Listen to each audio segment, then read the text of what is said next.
Joining us now, though, GB News' national reporter Charlie Peters.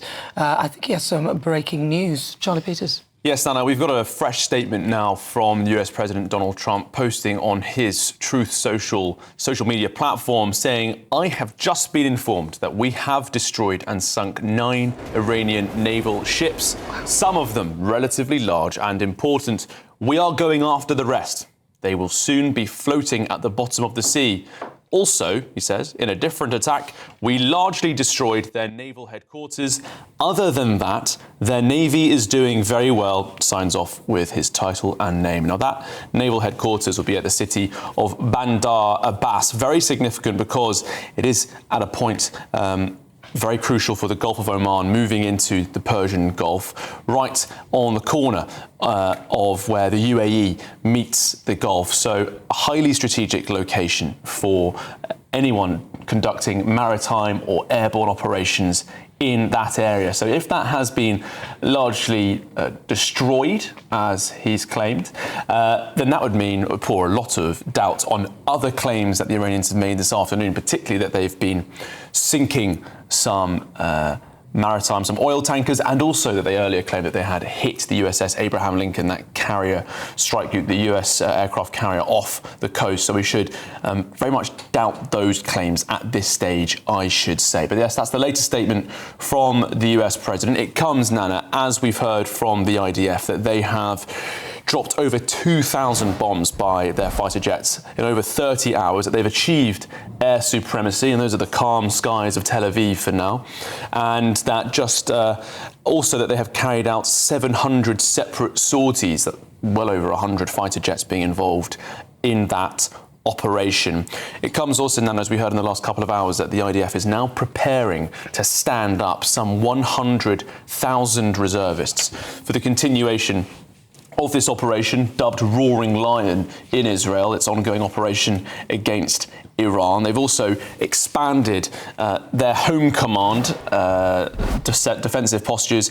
In the Northern Command, they've significantly increased the number of defence forces and attack vehicles in that sector. And that's crucial because for the best part of the last 3 years, of course, Israel has been attacking Hezbollah on an almost daily basis, the Iranian proxy terrorist group based below the Litani River, which is where it should not be, according to a UN Council resolution, but it is very heavily concentrated in that area on the northern border of Israel, where it has range with its rockets to strike those civilian populations, which it has done so since October 7th of 2023. So for Israel to step up more forces there suggests, Nana, that they think it's a realistic possibility, or perhaps even likely, that we could be seeing some of the Iranian proxies finally stand up in support of their regime, as it has been decapitated at the leadership level. Some 48 leaders in the Iranian military and also within the political area being killed, according to the US President Donald Trump.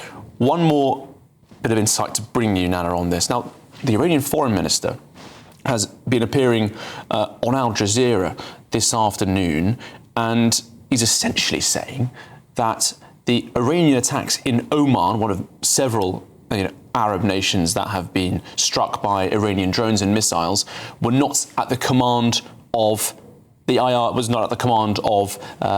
regime, basically admitting that the IRGC, which is the Islamic Revolutionary Guard Corps, so quite separate in a sense from the direct Iranian military, is now operating under its own rules. He said that we have already told our armed forces, that's the Iranian armed forces, to be careful about the targets they choose. He says, but our military units are now independent and somewhat isolated, but they, that is the IRGC, are acting based on general instructions given to them in advance. So it appears, based on what the Iranian foreign minister is saying, that these strikes we've seen throughout the Middle East, throughout these Arab nations, were part of an immediate action drill issued to the IRGC, an order to follow, a strategy to deploy should this ever happen, should the Islamic regime ever come under such fierce attack, that they are to start flying drones and missiles out at all Arab nations nearby. Remarkable to hear the Iranian foreign minister saying, or claiming at least, we haven't got control over the most potent and lethal arm of our military forces. That's quite frightening. Charlie Peters, thank you very much. Ed Gemmell, your thoughts on that? That's a bit terrifying. Well, it is, and I think the Revolutionary Guard are reputed, let's say, to have their snouts in the trough, aren't they? So they're getting benefits out of the regime. They live a great life because of it, and they're not going to want it to go away quickly. This is why we were talking about it earlier on. We have to hope that the Americans have planned this properly in taking out these top people. They've got a layer of people underneath they either are doing business with or can do business with. In a very cynical sense, assuming that the Revolutionary Guard are after money, you'd almost like them to think that they'd already gone into those people and said, look, this is what we're going to be doing, and for you, the benefit will be X and Y, financial or whatever it is, so to get them on side. Because if not, the Revolutionary Guard, A, will continue these random or uncontrolled attacks, and potentially they're the threat to the people in the street. So the Iranians that Donald Trump to some extent is encouraging to come out now and take control of their country, if they come out and the Revolutionary Guard don't want that to happen, there's going to be a lot of deaths. So we have to hope that's been thought of and is already being worked on. Well, we'll leave it there, Ed Gemmell, for now, but if you've just tuned in, 36 minutes after 5 o'clock, we're showing you pictures live, bringing you all the breaking news of the conflict in the Middle East. And as we've been discussing in the last few minutes, President Donald Trump has said that US forces have destroyed and sunk 9 Iranian naval vessels, including what he described as several large and significant ships. Now, what does this latest development mean for the conflict? Stay with us. We'll discuss that and more. This is GB News. All right, well, let's get the thoughts of activist and commentator Avi Abelo, who joins us from Israel. Now, Avi, I know you have the podcast, The Pulse of Israel. Talk to me about, and that's to get into the heart and go beyond the headlines and talk about what people are feeling on the streets and seeing in Israel. What is happening behind the headlines in Israel, on the streets for the normal Israeli right now? Well, on the one hand, we are all mourning the deaths of 9 innocent Israelis, some of them children, who were hit in a direct hit from one of Iran's ballistic missiles in the city of Beit Shemesh. On the other hand, there was a wedding taking place outside my neighborhood window. And I know of other weddings that have been taking place today as well. As we are at war, as we are in the middle of rockets raining down on us and having to run to our bomb shelter safe rooms, life continues. We are happy. We are about spreading happiness and ensuring that we focus on our families, on our lives, and what we have to be grateful for, and the miraculous time that we're living in. October 7th, for people to understand, that was an Iranian plan to destroy Israel and kill all 10 million Israeli citizens. They were working on that plan for decades, investing in Hezbollah, investing in Hamas, investing in their nuclear program, investing in ballistic missiles, investing in the Houthis. They did not invest in their own citizens. They invested in destroying Israel. And the miracle was that Hamas decided to attack without coordinating with Iran first. And not only did we beat back Hamas, even though we lost 1,200 innocent Israelis on that day, but today Israel has beaten back Iran.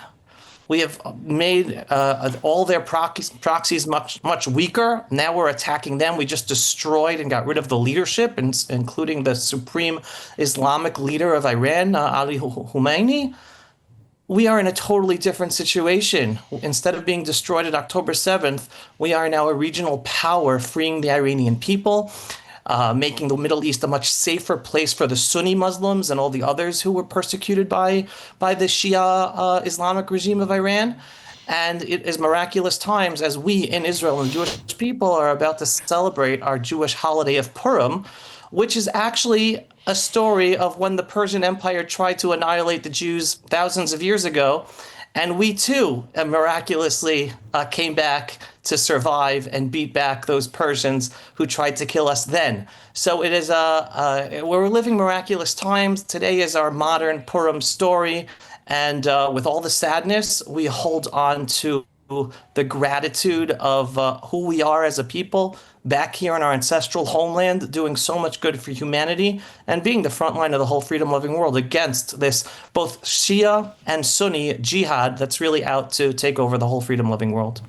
Now, Benjamin Netanyahu had been coming under some major criticism for the way that he was conducting this particular conflict, especially about Hamas and in the region of Gaza, and how many people were reportedly, from Hamas's figures, being killed there. I'm wondering, how do you feel about Benjamin Netanyahu, and has the mood towards him changed? That sentiment is really something that's more abroad, not in Israel. In Israel, the majority of the Israeli people understand that we have no better leader than Benjamin Netanyahu in fighting this war for us as our prime minister. In terms of the numbers for Gaza, don't listen to Avi Abelo, but John Spencer, the expert of urban warfare from West Point in America, a U.S. officer, he says that the fighting in Gaza had the lowest percentage of non-combatant deaths than in all modern warfare and urban warfare. It is all a bunch of lies and misinformation to smear Israel, whereas we should be applauded for being the most the one army that limits non-combatant deaths as much as possible. No other army drops leaflets on an enemy population to go away so that we could hopefully only target the terrorists.